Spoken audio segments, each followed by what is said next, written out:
Eu não sei você, mas eu acho que pouca gente poderia prever que aquelas movimentações inclinariam o Brasil para um momento tão conservador, reacionário e intolerante. Eu não sei se você teve naquelas passeatas, eu tive em uma ou duas. Na época eu morava em Ourinhos, fazia graduação, final de graduação, e aí eu lembro que naquele contexto uma coisa me chocou e eu vi isso acontecer na minha frente. De um lado tinha um grupo com uma placa reclamando sobre o preço do transporte público na cidade de Ourinhos, aquela altura terceirizada por uma empresa que se chama VOA, se eu não me engano, que é a Associação Viária Ourinhos Assis. Do outro lado, a poucos metros, tinha um outro grupo com uma placa escrito litrão a R$1. Te juro por Deus. Então, um movimento grande, no entanto, sem identidade, descaracterizado, que permitiu que houvesse um embrião de outros movimentos organizados que colocariam o Brasil numa situação política difícil, como, por exemplo, o Movimento Brasil Livre, que depois, mais tarde, serviu de incentivo e plataforma jovem contra, aliás, a favor do golpe que sofreu a presidente Dilma. Fazendo esse pretexto, me fala uma coisa, você que é um cara mais da política do que eu, você acha que é possível a gente piorar? Sempre. Isso eu respondo rápido, sempre. E se eu posso falar para você de ser surpreendido, esses últimos 4 anos me surpreenderam bastante. Eu não imaginava que nós pudéssemos descer tão fundo.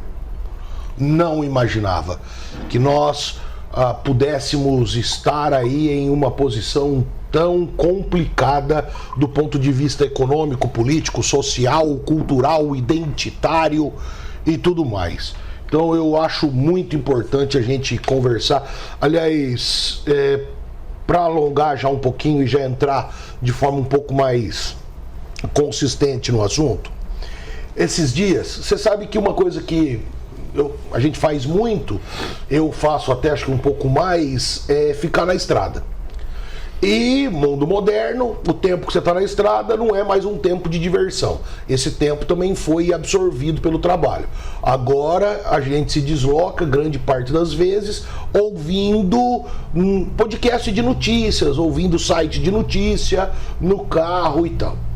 E tem uma sequência no Spotify falando do que aconteceu com o Brasil de 16 para cá. Todas as mudanças, então o marco disso aí é a ruptura política com o fim do governo Dilma. E eles fazem exatamente uma análise prévia disso, falando dos movimentos de 2013, onde muita gente fala que o embrião do que vivemos hoje está em 13. E aí, ali tem alguns analistas que não fazem essa conexão. Eles fazem a conexão do embrião de hoje, na verdade, no resultado das eleições de 14. A Dilma ganha as eleições, mas não sai fortalecida. Ganha por pouquinho. Certo, a Dilma ganha por uma diferença pequena, acho que menos de 10% dos votos. Bem menos. Né? Eu trabalhei nessa eleição de mesário. Ela ganha de forma legítima, sim, mas uma diferença muito pequena. O Brasil estava muito...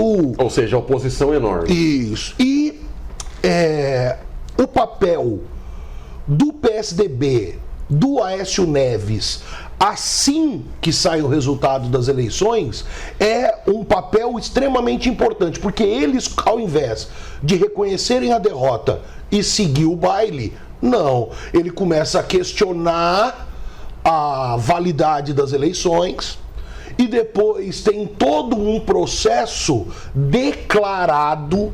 Só jogar no Google, é facinho, procura declarações do Aécio Neves e de partidários do PSDB naquele momento, onde eles vão jogar as tais pautas bomba, que é ali que acontece um negócio, e eu achei muito interessante a análise que foi feita, que é o seguinte: de 2014 para cá, a direita, a centro-direita, que estava tomando na cabeça nas eleições, já numa sequência grande, já eram 4 eleições que eles perdiam em âmbito federal, eles resolveram arriscar perder a democracia e dar espaço para um grupo que sempre existiu, mas que não tinha força, que era o grupo de extrema-direita.